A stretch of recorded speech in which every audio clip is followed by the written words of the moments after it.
Pour cette première édition de L'étant longtemps, on vous propose l'histoire de Maurice de 1502 à 1710. Les périodes arabes, portugaises et hollandaises seront abordées, sans oublier l'extinction des Doudous. La découverte de l'île Maurice remonterait au 8e siècle alors que les Arabes continuent d'étendre leur puissance commerciale à travers l'océan Indien. Les Arabes découvrirent l'île au Moyen Âge à une date inconnue. Les îles figurent sur de nombreuses cartes musulmanes où selon les époques, elles portent différents noms arabes. Ainsi pour l'île Maurice, on trouve le nom d'Ina Robin et l'île Rodrigue sous le nom de Dina Arobi. L'île Maurice aurait servi de refuge aux pirates arabes qui avaient coutume, dit-on, d'y cacher leurs trésors. Les bons nous connaissent qui c'est ban arabe qui suffit découvert Maurice en premier, ban Arab sailors qui spécifient l'océan Indien à la découverte. Et c'est pour ban ancien map qui nous fin arriver à connaître qui c'est ban la même qui a découvert Maurice avant. Je suis baptisé Dina Arobin qui typiquement est nom arabe d'après sa résonance. Mais je dis juste de passage, nous n'avons aucune preuve si pas je colonise Maurice, pas je settle, soit je fais quel type d'activité qui s'est déroulée. Ça nous n'a aucune preuve de ça. Le traité de Tordesillas est signé et permet aux Portugais de s'installer en Afrique et dans l'océan Indien. Ces derniers s'emparent du commerce d'esclaves, d'or, d'épices et d'ivoire et s'installent dans l'archipel des Mascareignes au début du XVe siècle. Tout comme pour les Arabes, l'île Maurice inhabitée ne semble pas beaucoup intéresser les Portugais qui s'en servent uniquement pour y faire escale. C'est bien après qui Portugais qui découvert en 1507, c'est découvert l'île. C'est en passant vers la route des Indes. La route des Indes, maintenant c'est quoi? La route des Indes, les bons nous connaissent qui exploitait beaucoup par European powers comme French, British, Spanish et même portugais. Tu peux dans l'Inde que tu peux trade the goose against spices. Alors les épices, les plus cher que l'eau à l'époque et c'est pour ça qu'ils ben tu peux acheter ça en grande quantité et tu peux mettre ça dans un pays là-bas que tu peux gagner profit là. Et c'est en sillonnant ça la route des Indes là qui ban portugais un jour accosté par hasard une île. Là, j'ai découvert par capitaine Domingo Fernandez et je suis baptisé par son nom là même vu qu'il a découvert ça. Et dès lors, je servis ça l'île là comme un spot, un ideal spot que je peux ravitailler même en boisson, en eau fraîche, qui est des trois styles nourriture que je peux gagner dans l'île. Et aussi, je peux servir comme un spot que tu es capable de reconstruire ce navire, un partie qui n'a endommagé pendant ce voyage. Et je partis contrairement à les autres powers, French, British et Dutch qui viennent après. Je partis fin colonize Maurice ni je fin settle, mais je plutôt use comme un spot en ce passage dans l'océan Indien jusqu'à l'Inde. À la fin du XVIe siècle, ce sont les Hollandais qui viennent s'abriter sur l'île après une tempête. L'équipage remarqua très rapidement les nombreuses réserves de nourriture, de bois et d'eau du territoire et décida d'y installer un comptoir au sud de Maurice.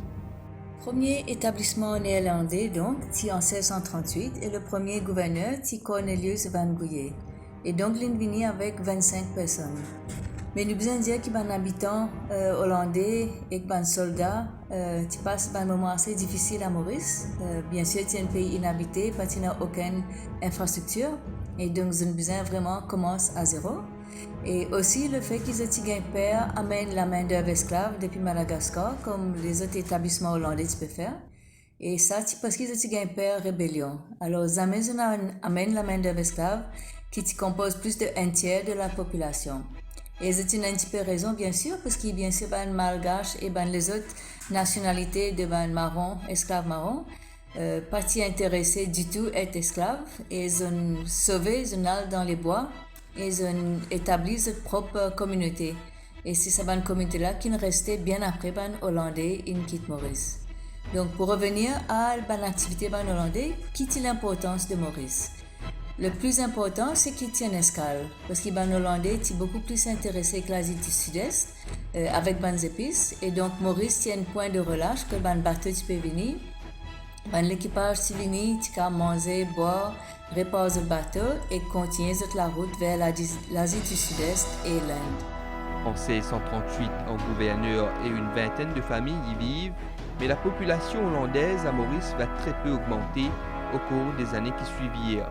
Après que Van Warwick est allé en 1598, les Hollandais n'ont vraiment vu Maurice ou intéressé avec Maurice jusqu'en 1638, donc une grande période passée entre ces deux époques-là. Mais entre-temps, nous tenons visite le naufrage du gouverneur Peter Both à Maurice. Et donc, à cause de ce naufrage-là, beaucoup d'Hollandais ont peur de Maurice. Nous connaissons toute l'histoire de la montagne Peter Both. Et malheureusement, c'est l'erreur dans du monde de l'époque qui nomme la montagne après Peter Both en pensant que c'est sa montagne-là qu'il y trouvait quand il y fait un naufrage. Mais au fait, nous connaissons, d'après une fouille archéologique qu'il finit faire dans ce bateau, dans la mer, au fait, ce naufrage tient lieu à Flik-en-Flak et c'est la montagne du rempart, au fait, qu'il y trouvait quand il peut faire un naufrage. Afin de rentabiliser le nouvel établissement de l'île Maurice, les Hollandais développèrent vers 1641 le commerce des esclaves en provenance de Madagascar. Cependant, peu d'esclaves malgaches furent acheminés vers Maurice durant l'occupation hollandaise. À la fin du XVIIe siècle, il se trouve sur l'île environ 200 Hollandais et entre 500 et 1000 esclaves de Madagascar, d'Afrique, d'Inde et de Java, dont les descendants, plus ou moins métissés, constituent la population dite créole. Les esclaves arrivent à l'île Maurice dès l'arrivée de premiers colonisateurs hollandais. Et ça a continué pendant la période française et la période anglaise. Ces esclaves-là tiennent un rôle très important dans les différentes colonies. Chaque colonie, hollandaise, française, anglaise, et chaque gouverneur qui est arrivé tient un projet spécifique pour la colonie. Et pour être capable d'amener à but ce projet, ils besoin une main-d'œuvre qui est gratuite, qui est capturée de différentes régions, comme principalement de l'Est de l'Afrique, de Madagascar, une partie qui est sortie du sud de l'Inde, des hommes, des femmes et des enfants qui sont amenés pour travailler dans le développement dans différents secteurs de la colonie. Par exemple, pendant la période hollandaise, tu peux faire surtout la construction de fortifications. Soit nous connaissons la découpe du bois d'ébène, l'implantation. Pour faire tout ça, tu as besoin esclaves qui travaillent. En 1710, les Hollandais abandonnent volontairement Maurice après avoir pilé la faune et la flore locales. La période hollandaise à Maurice pas un épisode d'une colonisation continue, parce que plusieurs fois ils quittent le pays et après ils reviennent. Donc c'est pas une colonisation continue. Et avec tout le problème qu'ils ont gagné à Maurice, finalement, les habitants ont décidé qu'ils n'ont plus pour capable rester Maurice et ils ont demandé au gouvernement hollandais de rapatrier les autres. Et ça, nous avons l'épisode intéressant et l'histoire de Maurice peut continuer à être revu et révisé. Et il y en a un Mauricien en Hollande qui peut poursuivre ce doctorat, Joël Edouard. Donc, il y a un rare Mauricien qui connaît lire le hollandais du 17e, 18e siècle. Et il peut get un document, l'eau Maurice, qui est dans les archives hollandaises. Et il peut découvrir beaucoup de documents qui montraient que même après les Hollandais quittent Maurice, ça a une communauté d'esclaves marrons et peut-être un soldat libre qui décide de quitter la garnison. Ils décident de quitter à jamais et jamais ils retournent avec les Hollandais vers la Hollande. Donc, après que les Hollandais quittent Maurice en 1710, ne pas qu'à dire que l'île est inhabitée. Parce qu'il y a une communauté de déserteurs et de marrons qui ont créé une communauté. Et Joël Edouard il peut retrouver un document là et me penser dans quelques années, nous pouvons réécrire un livre de l'histoire de Maurice et ne plus dire que Maurice est inhabité quand les Hollandais quittent Maurice. Il y a encore des gens qui se peuvent ici. Donc, il y a un autre type de colonisation par les marrons et les déserteurs. La chasse intensive et l'introduction d'espèces prédatrices telles que les chats, rats, chiens et autres a fait disparaître des espèces animales comme le célèbre dodo. Le dodo était un oiseau de la taille d'un dindon, pesant environ 20 kg et mesurant à peu près 1 mètre. Il était une proie facile et fut exterminé sans pitié. Le dernier dodo est mort en 1681. Difficile pour cause les Hollandais sans cause le dodo. Donc, à part du dodo, bien sûr, il y a beaucoup les autres animaux et oiseaux qui existaient à Maurice et bien sûr la tortue.